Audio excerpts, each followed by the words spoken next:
सब केहू के हमार नमस्कार स्वीकार होखे। केंद्रीय प्रवक्ता प्रगतिशील भोजपुरी समाज डॉक्टर हरिगोविंद राय सब केहू से निहोरा करतनी कि रउआ सब देखी दिल्ली में जैसे शिक्षा मंत्री के इस्तीफा हो गई युवा शक्ति का बल पर।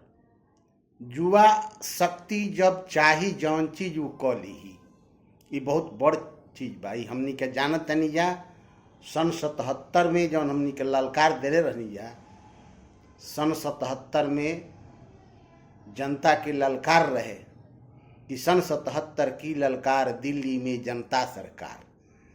आगे आगे हम माइक लेके बोलिए करे के बक्सर किला के मैदान पर जयप्रकाश जी आए रहनी, चंद्रशेखर जी गए रहनी, सब केहू से हमनी का मिलनी जा। उस समय रहे एगो वैसन, तो जुआ जब ललकार भर दी ना तो ओकर जय जयकार हो जाई। तो वैसे ही भोजपुरी समाज के तरफ से जब भोजपुरी के जुआ शक्ति जागी तो प्रगतिशील भोजपुरी समाज जो लागल बा एकरा में कि भोजपुरी भाषा के संवैधानिक मान्यता मिले, संविधान के 8वीं अनुसूची में ओके जोड़ल जाओ, तो ये बहुत आसानी से हो सकेला। ये बहुत बढ़िया एगो मुद्दा बा कि हमनी के 20 से 25 करोड़ भोजपुरी बोले वाला लोगन के भाषा जौन भोजपुरी बे एकर आज तक संवैधानिक मान्यता नहीं है।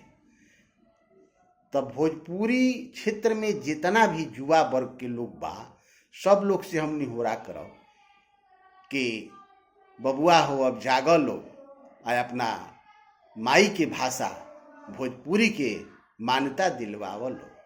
देख देश में ऐसा कोनो काम नहीं खे जौन हो नहीं खे सकत, संभव नहीं खे। ये बड़ा क्लियर बा।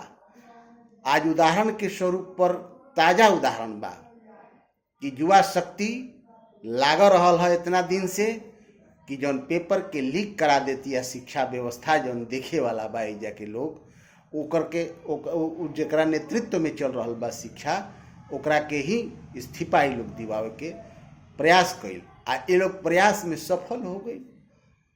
मेहनत ऐसा चीज बा, लागल ऐसा चीज बा जौना से कि आदमी लक्ष्य के पा लेला। तो प्रगतिशील भोजपुरी समाज के तरफ से भी जुआ जागरण के अभियान चलावे के काम बा। जब भोजपुरिया जुआ जगिहन तब भोजपुरी भाषा के संविधान के 8वीं अनुसूची में सरकार के दर्ज करावे खातिर के मजबूर हो जाए के पड़ी, तो जरूर करा दी। ऐसे जुआ के जगावे के काम बा। आ भोजपुरी समाज के लोगन के हम बार बार कहब कि भोजपुरिया समाज के जुआ लोग के जागृत करी, अपना भाषा के मान्यता दिवा के रही। नमस्कार।